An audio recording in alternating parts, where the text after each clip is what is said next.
Komið sæl, Bjarki heiti ég Traustason. Ég ákvað svona aðeins að breyta titlinum á þessu og kalla þetta How to Cheat Death. Þannig að núna ætlum við að komast að því hvernig við þurfum ekki að gera neitt af því sem er búið að segja okkur að við þurfum að fara að gera. Þetta er kallað að vera rúsínan í pylsuendanum og koma svona óvænt. En það er allt mögulegt í gangi hjá fyrirtækjum sem við erum búin að hitta. Að menn er að lenda í þessu eins og Gísli er að tala að það er einhvers konar vélbúnaður sem er með dongla eða eitthvað þess háttar sem er ekki hægt að uppfæra. Donglarnir virka ekki á neinu öðru og í sumum tilfellum er þetta líka bara ábyrgðarmál. Að ef það er eitthvað átt við búnaðinn þá bara fellur hún ábyrgð og þetta geta verið tækja sem kosta 20 eða 100 milljóna. Síðan er þetta með sérskrifaða hugbúnaðinn og það sem við kannski lendum líka hérna í er það að það er bara dýrt fyrir suma litla aðila að fara að uppfæra af því að þá þarf að fara að taka bókhaldskerfin og fleira. Þannig að þeir eru kannski ekki alveg tilbúnir til þess að fara að stökkva á þetta að endurnýja allt umhverfi hjá sér frá A til Ö. Þannig að við erum mjög lausn með því. Ég datt inn á þessa mynd hérna í gær þegar ég var að gera hann í slætunum og það er svona alveg frábæri. Þetta er ekkert mál, en þetta kemur samt á endanum. Á endan þurfum við að uppfæra. En vendorinn sem við ætlum að kynna fyrir ykkur í þessum lausnum hjá okkur, það er fyrirtæki sem kallast Trend Micro og hefur verið leiðandi í öryggislausnum í 25 ár. Þeir eru svona þekktastir fyrir svona klassískar bara vírusvarnir á endpointum og þess og þar og komu fyrstir svo með gáttavarnirnar. Þannig að þeir svona skutust upp á svona stjörnuhimininn í kringum aldamótin þegar I love you vírusin kom. Að þá var allt vitlaust að gera hjá þeim í gáttavörnunum og stöðva þessa vírusa áður en þeir komu inn. Og þeir hafa ávallt verið með alveg gríðarlega sterkan fókus á öryggislausnir og eru raun ekki að fókus á neitt nema öryggi. Þannig að það er ekki neitt verið að vesnast í neinu öðru nema bara öryggislausnum. Það er hins vegar gríðarlega margt breyst á undanförnum árum í þessum bransa og þessar raun klassísku vírusvarnir eins og við þekkjum þær, að þær raun orðnar nánast úreltar. Jú, við verðum að hafa þetta, en þetta er tiltölulega svona bara commodity, þetta bara þarf að vera, en fyrir þá að svona lifa af í breyttu landslagi, þá þurftu þeir svona aðlaga sig að þessu og koma með öflugar nýjungar til að takast á við þessar breyttu hættur. Það sem að þeir gerðu var í raun að koma á laggirnar því sem kallast Smart Protection Network, sem er svona þeirra cloud þjónustar sem er búin að vera í gangi í mjög mörg ár. Þar sem að þeir raun að harvesta upplýsingar út úr öllum þeirra kerfum. Þannig ef við tökum til dæmis kúnna sem er með lausn frá þeim, sem tekur á allt frá gáttinni að þjónum út á útstöðum, að þegar að kemur tölvupóstur inn að þá er hann fyrst skannaður eftir hvað hann kemur og þá er hann ákveðið hvort hann megi fara áfram eða ekki. Ef hann má fara áfram þá er kontentið skannað. Þegar búið að skanna kontentið þá eru linkarnir skannaðir. Ef að linkarnir vísi í skrár þá eru skrárnar skannaðar og þar fram til götunum. Þannig að þetta er raun brotið miklu meira niður, heldur en bara skannað einu sinni, heldur þetta tekið bara í lagskiptum prósess. En það sem er í dag heitasta varan hjá þeim eru svokallar sýndarvarnir.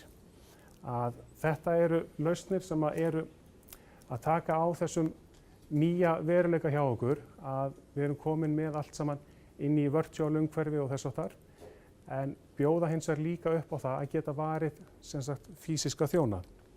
Þannig að við getum verið að verja allt frá í raun bara járnin á gólfinu, yfir í VMware eða Hyper-V eða Zen umhverfið og svo yfir í skýjaþjónustur. Þegar við erum að keyra þetta á físiskum hardveri hjá okkur, að þá þurfum við að setja litla agenta inn á bóksin hjá okkur til að verja þetta. En ef að viðkomandi server eru keyrandi til dæmis í VMware, þar sem við höfum beinan aðgang inn í hypervisorinn, að þá þarf raun ekki að setja neitt upp á serverina sjálfa. Það er raun bara eitt virtual appliance keyrandi inn í VMware umhverfinu sem ver allt saman. Þannig ef það kemur upp óvænt nýr þjónn, þá þarf ekki að hafa áhyggjur af því að gera hann compliant með því að fara að setja inn vírusvarnir þess að dráan, hann er varinn strax. Ef við lendum í því að þurfa að rístóra þjón eða eitthvað, hann er varinn strax, þóttu sem að rúlla tilbaka marga patsa. Þannig að varan er alltaf varinn. Ef það vill svo vel til að því ákveður svo að flytja þetta upp í eitthvað ský eins og hjá okkur eða upp í Amazon eða eitthvað svoleiðis, að þá fylgir líka vörnin þangað upp. Þannig að þegar að Deep Security lausnin sér það að við erum komin úr sýndarumhverfinu, að þá sendur hún lítinn agent með þessu. Þannig að serverin ávallt varin hjá ykkur. Og þeir hafa tekið svona modular approach á þetta. Þannig að þetta bara brotið upp í margar litlar einingar og menn getur bara valið það sem að þeim hentar. Grunneiningin þessi vírusvörn og vefhættuvörn. En það sem ég ætlaði aðeins að segja ykkur frá betur núna á eftir þessi sýndarvarnir þar sem við getum farið að patsa án þess að patsa og jafnvel án þess að það sé til pats. Þannig ætlum við að snúa dauðan. En við getum líka farið að skoða í raun bara eigandi skráa, hvort að þær séu í lagi, menn verið að breyta hóstskránum og flagga því til okkar. Við getum farið í log inspection, þannig að ef við erum að safna loggum úr þessum þjónum hjá okkur, þá getum við látið Trend Micro fara í gegnum þá og ekstrakta eingöngu það sem relevant fyrir okkar business, security eventin sem eru að koma út. Þannig að ef við erum að nota Splunk til dæmis, sem mjög margir hérna heima að nota, að það kostar tiltölulega mikið. Þannig að þarna getur við farið að minnka það sem við erum að senda upp í skýið til Splunk. Og í mörgum tilfellum erlendis, ég ekki segja hérna heima ennþá, en erlendis, að þá hafa menn í rauninni bara sparað lausnina með þessum Splunk-kostnaði. En Deep Security veikleika skönnunin, hún virkar þannig þegar þetta uppsett að þetta í grunninn bara þessi venjulega eftirlit með hegðun og þess háttar eins og við þekkjum. Til viðbótar að þegar þetta sett upp að þá getum við látið hann taka svokallað recommendation scan. Þannig að þá skannað yfir allan vélbúnaðinn hjá okkur og Trend Micro kemur svo með tillögu að því að það væri sniðugt að setja þetta og þetta upp og þess háttar. Við getum hins vegar líka sagt bara við treystum þessu tóli og viljum að því bara gera þetta bara sjálfkrafa. Þannig að það það sem að menn enda nú yfirleitt í að segja bara það á allt saman detta inn og við tökum það þá af ef við viljum ekki að þetta sé keyrandi. Síðan kemur að því að við erum með þessa virtual patsa þar sem að Trend Micro í samstarfi við Microsoft og mun fleiri aðila. Við erum bæði að patsa stýrikerfin frá Microsoft, við erum að taka Linux, við erum að taka SQL, við erum að taka Oracle og ógrynni af hugbúnaði í þessu. Þannig að þegar það kemur pats frá þeim þá þurfum við ekki að rjúka til og fara að henda honum inn. Hérna sjáum við rétt aðeins hvernig þetta og nota bene hér að tala það þegar að það kemur pats. Að í Windows 2003 server þá mun ekki koma pats. Þannig að þessi tímapunktur hér þegar patsin kemur, hann kemur ekki. Þannig það verður fundin einhver veikleiki fljótlega á Windows 2003 server og það mun ekkert gerast meira, við bara vitum að það komið þessi veikleiki. En það sem að Trend Micro gerir það að leið og hann kemur, eða jafnvel áður, að þá þeir konur með þennan sýndarhjúp utan serverinn sem að lokar það á network layer á allt saman það sem að hann væri að misnota á servernum. En þetta náttúrulega hlutur sem að maður mælir ekki með að gera mjög lengi. Þannig að inn í rekstrarumhverfi getur þetta verið að redda ykkur í einhvern smá tíma þangað til að kemur að einhverjum maintenance-glugga hjá ykkur. Þannig að ef það kemur stór veikleiki, heartbleed eða eitthvað þess háttar miðja nótt, að þá kannski þarf ekki að fara að rjúka af stað klukkan 3 á sunnudegi, heldur þetta hinkra aðeins með þetta. En eins og í tilfelli Windows 2003 server, að þá náttúrulega mun þetta bara staplast upp. Þetta mun alltaf koma fleiri og fleiri og fleiri og fleiri og fleiri patsar ofan á. Þannig að það mun alltaf þyngja og þyngja og þyngja. Þannig eins og segjum, við erum aðeins að lengi í ólinni með þessu, en við erum ekki að koma í veg fyrir það að þið þurfið að uppfæra serverna hjá okkur.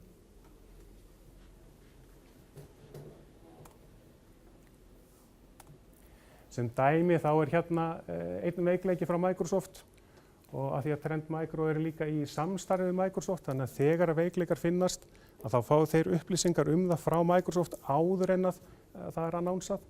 Þannig að hér til dæmis case þar sem að þeir voru rúmlega mánuði á undan patsinum. Þannig að áður en patsin var komið þá voru þeir búin að patsa þetta mánuði áður.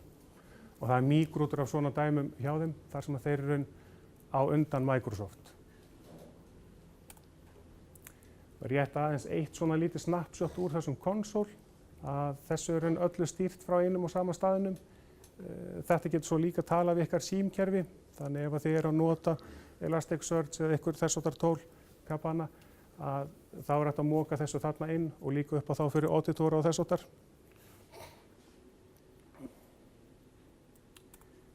Og eins og við höfum verið að vinna þetta hérna hjá Advania, að þeir kúnnar sem eru hjá okkur í þessu í dag, að þá höfum við farið inn og þarfagreint umhverfið, farið yfir hvaða þjónar er í gangi, hvað er kritikal, að því að við getum líka mixað og matchað þessu lausnum, þannig að þá eru taka menn vírusvörnina sem grunninn og svo er enn bara valið hvar þurfum við að hafa áhyggjur af þessu og hinu og þá er enn setta bara upp reglur, þannig ef það kemur upp þjónn sem uppfyllir þessa kriteríu hjá mér, þá mun hann fá virtual patching eða hann mun ekki fá það.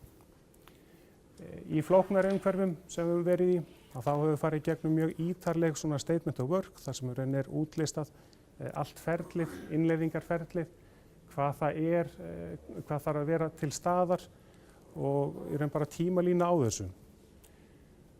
Að því loknu þá förum við innleiðingu, þar sem við erum komin bara að þessu og innleiðum nokkra þjóna, kennum ykkur að gera þetta sjálf, þannig þið séu þá fullfærum það að taka hluti inn í rekstur sem er næsta skref þarna eftir. Og svo þetta er búið að keyra þá í dálítinn tíma, að þá erum komið bara inn og könnum hvort allt saman sé ekki rétt uppsett og sé ekkert búið að vera fikta neitt í þessu.